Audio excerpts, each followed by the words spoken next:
আসসালামু আলাইকুম, সবাই কেমন আছেন? আশা করতেছি সবাই অনেক বেশি ভালো আছেন। আল্লাহর রহমতে আমিও অনেক বেশি ভালো আছি। Village life with daily blog এই চ্যানেলে সবাইকে স্বাগতম। আজকে কোনো রেসিপি বা কোনো ঘুরতে যাওয়া বা কোনো জিনিসপত্র দেখাবো না। আজকে একটা ঘটনা আপনাদের লাগে শেয়ার করবো। তো ঘটনা শোনার আগে আপনাদের একটা কাজ, সেটা হইতেছে যে আপনারা আমাকে চ্যানেলটা সাবস্ক্রাইব করে দেন, লাইক করে দেন আর কমেন্ট করেন। তো ঘটনাটা কি সম্পর্কে, একটা শিক্ষণীয় ঘটনা ধরে নিতে পারেন। তো ঘটনাটি শুরু করি। একদিন সকাল 6টা বাজে, 6টা কিংবা 6:30, আমার ঠিক খেয়াল নাই, কয়েকদিন আগে এই ঘটনা। তো আমরা সকালে ঘুমাইতেছিলাম। তো ঘুমানোর পরে আমরা হঠাৎই একটা বৃদ্ধ লোক, মানে শুটকি বিক্রি করে তিনি। তো ডাক শুনতেছি যে আমাদের বাড়ির সামনে উঠানে এসে ডাকতেছে যে, মা কে কোথায় আছো, বাঁচাও বাঁচাও, আমারে বাঁচাও আমারে বাঁচাও, এরকম মানে অনেক জোরে জোরে বলতেছে। তো সবাই ভয় পেয়ে গেছে যে কী হলো। পরে তাড়াতাড়ি বাইরে গেছি, যাওয়ার পরে দেখি কি একটা ওই আঙ্কেল, মানে একদম ঘাইমা টাইমে অনেক খারাপ একটা অবস্থা। তো উনি আমাদের বারান্দার মধ্যে স্ট্যান্ড ফ্যান রাখা ছিল, তিনি বলতেছে ফ্যান দেখে যে তাড়াতাড়ি ফ্যান ছাড়ো, আমার বাঁচাও বাঁচাও, এরকম করতেছিল। তো আমরা ভয় পেয়ে গেছিলাম যে হঠাৎ কী হয়ে গেল। পরে ফ্যান ছাড়ছি, তারপর তিনি শুইতে চাইতেছেন, মানে বসে থাকতে পারতেছিল না। তারপরে হেরে হওয়াই দিছি, হওয়াই দেওয়ার পরে মানে কেমন যে একটা অস্থিরতা অস্থিরতা করতেছে, শরীর টরীর একদম গায়মা গেছে। পরে আমরা সবাই চিন্তা ভাবনা করলাম যে এমন একটা অবস্থা, তাহলে আমরা সবাই মাথাত পানি দিই।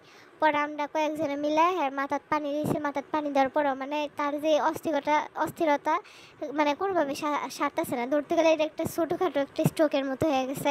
মানে এত পরিমাণে গাইমা টেমে গেছিলাম, ভয় পেয়ে গেছিলাম যে না জানি মানে আল্লাহ না করুক, মানে না জানি মারা যায়, মানে কীরকম যে একটা হয়েছিল। পরে ভয় পেয়ে গেছিলাম। তো বলতেছিলাম যে আপনার কেমন লাগতেছে কেমন লাগতেছে, খালি বলতেছিল যে বুকে অনেক ব্যথা লাগতেছে। তারপর ভাবলাম যে হয়তো গ্যাস্ট্রিকের। তো প্রাথমিক চিকিৎসা হিসাবে আমরা গ্যাস্ট্রিকের ট্যাবলেট দিলাম, তারপর খাওয়াইলাম। তারপরে আর কোনো হইতেছে না, অনেক কান্নাকাটি, মানে বাঁচাও বাঁচাও। তো এর মধ্যে একজন আবার শুটকি কিনতে আসছে। তো এর দিক খাই কইতেছে যে তুমি আমার বাঁচাও মা, তুমি আমার বাঁচাও। তো পরে এরকম একটা অবস্থা। এখন তার কাছে একটা ফোন নাই যে আমরা ফোন দিয়া বাড়ির মানুষকে বলবো যে আয়া নিয়ে যান, এরকম একটা অবস্থা, মানে অনেক খারাপ একটা অবস্থা ছিল। তো পরে বা কোনো নাম্বারও ছিল না যে কইমু যে ফোন দিব ওই নাম্বারটা দিয়া।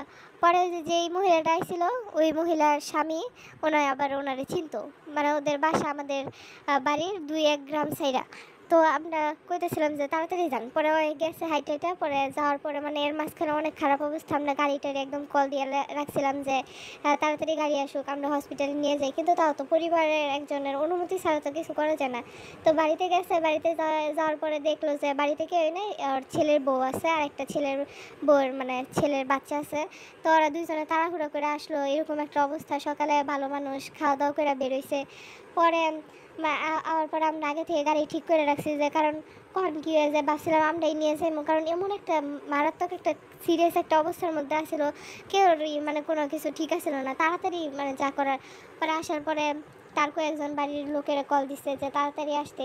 পরে আসছে, তারপরে তারা হাসপাতাল নিয়ে গেছে। তো আল্লাহর রহমতে হাসপাতাল নিয়ে যাওয়ার পরে অনেক দুশ্চিন্তায় আসছিলাম 6-7 দিন, মানে কী অবস্থায় জানি আছে। মানে প্রতিদিনই আমাদের তো নাম্বারও আসছিল না, মানে প্রতিদিনই চিন্তা করতাম যে আল্লাহ তুমি জানো যে কী অবস্থা আছে, যাই করো আল্লাহ তারা বাসায় রেখো, ভালো মানুষ। তারপরে এরকম করতে করতে 15 থেকে 16 দিন হয়েছে। তারপরে ওই শুটকি নিয়ে ওই আঙ্কেলটা আসছে। আসার পরে কইতেছে যে মা তোমরা আমারে বাঁচাইছো, এরকম একটা খারাপ পরিস্থিতির মাঝে তোমরা একমাত্র আমারে মানে সাহস দিছো, তুঙ্গর কারণে আমি হয়তো বা আল্লাহ হায়াত মউত দেওয়ার মালিক হয়েছে আল্লাহ, কিন্তু তাও তো উছিলা হয়েছে তোমরা। মানে এরকম একটা পরিস্থিতির মধ্যে আমি আসছিলাম, তোমরা আমার মাথার মধ্যে পানি দিছো, ফ্যান সাইডা দিছো, কতটুকু আমাকে লেগা মানে আমার লেগে প্যারেশান হয়েছো। তো আল্লাহর রহমতে অনেক কইরা পরে জানতে পারলাম যে হসপিটালে উনি 7-8 দিন ভর্তি আছিল। তারপরে যে এখন এখন মোটামুটি সুস্থ আছে। তো ওই দিন আবার আসছিল।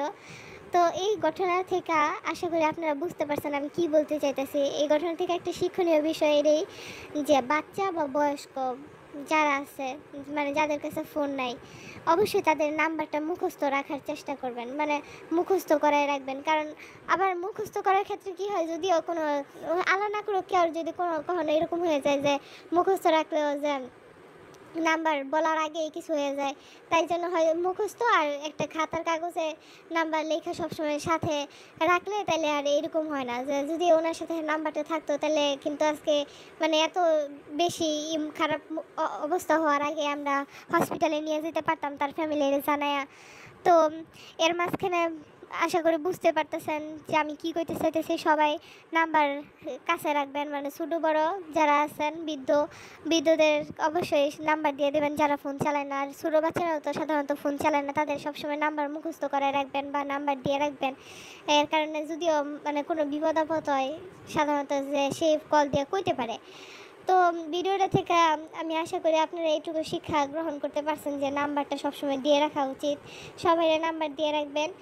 আর আমাদের চ্যানেলটা আপনারা সাবস্ক্রাইব করেন না, সবাই প্লিজ অনুগ্রহ করে সাবস্ক্রাইব করবেন, দোয়া করবেন আমাদের জন্য। আজকে এই পর্যন্ত, আসসালামু আলাইকুম।